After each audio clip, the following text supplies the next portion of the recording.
ഇതിലെ പ്രതികളായിട്ടുള്ള പല ആളുകളും നിരവധിയായിട്ടുള്ള കേസുകളിൽ പെട്ട് വിചാരണ നടക്കുമ്പോൾ സാക്ഷികളെ സ്വാധീനിച്ചതുകൊണ്ട് മാത്രം രക്ഷപ്പെട്ടിട്ടുള്ള ഒരു ചരിത്രമുള്ളവരാണ്.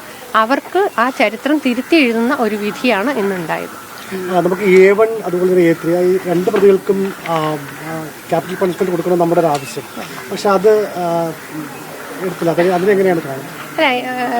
മൊത്തം 11 പ്രതികളിൽ 1-ാം പ്രതിയാണ് വളരെ ക്രൂരമായി ഒരു ബോഡി പാർട്ട് തന്നെ വെട്ടിയെടുത്ത് ആർത്ത് വിളിച്ച് ഉല്ലസിച്ചുകൊണ്ട് പബ്ലിക്കിന്റെ മുന്നിലേക്ക് എറിഞ്ഞു കൊടുത്തു. അതൊരു ക്രൂരമായിട്ടുള്ള കുറ്റകൃത്യമാണെന്നും റയറസ്റ്റ് ഓഫ് റയർ ആണ് എന്നുമാണ് പ്രോസിക്യൂഷൻ ഉന്നയിച്ചത്.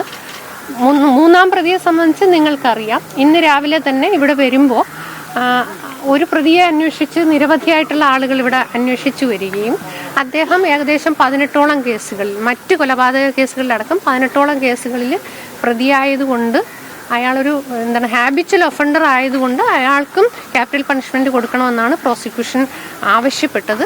അത് കോടതി നിരസിച്ചു. എന്നാൽ എല്ലാ പ്രതികൾക്കും ജീവപര്യന്തം അടക്കമുള്ള ശിക്ഷയാണ് കോടതി വിധിച്ചത്. അതിൽ വേറെ അതിർത്തിയൊന്നും എനിക്ക് തോന്നുന്നില്ല.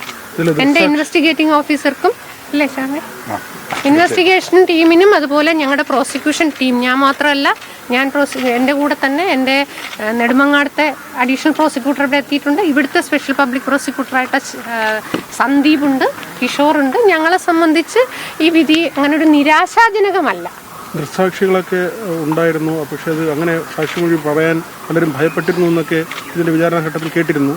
എന്തായിരുന്നു അതിന്റെ ഒരു? തീർച്ചയായും ഈ കേസിലെ ദൃക്സാക്ഷികൾ ഉണ്ടായിരുന്നു. ഇതൊരു കോളനി പ്രദേശത്ത് വളരെ വീടുകൾ തിങ്ങി നിറഞ്ഞ ഒരു കോളനി പ്രദേശത്തെ മിഡിലിരിക്കുന്ന ഒരു വീട്ടിൽ വെച്ചാണ് സംഭവിച്ചത്. പട്ടാപ്പകലാണ്, ഒരുപാട് പേരുണ്ടായിരുന്നു. ആ വീട്ടിൽ തന്നെ ഗൃഹനാഥനും ഗൃഹനാഥന്റെ അനിയനും കുഞ്ഞുങ്ങളും ഒക്കെ അവിടെ ഉണ്ടായിരുന്നു. പക്ഷേ അവരെയൊക്കെ തന്നെ മുൻകാലങ്ങളിലെന്ന പോലെ, ഈ പ്രതികളെല്ലാം ക്രിമിനൽ പശ്ചാത്തലമുള്ള ആളുകളാണ്. മുൻകാലങ്ങളിലെന്ന പോലെ തന്നെ ഈ സാക്ഷികളെല്ലാം ഭീഷണിപ്പെടുത്തി മൊഴി മാറ്റിക്കുന്ന സ്ഥിതിയാണ് ഉണ്ടായത്. അതിൽ 1 മുതൽ 7 വരെ സാക്ഷികളിൽ ഒരാളെ മാത്രമാണ് ഭാഗികമായെങ്കിലും പ്രോസിക്യൂഷൻ അനുകൂലമായി മൊഴി കൊടുപ്പിക്കാൻ കഴിഞ്ഞത്.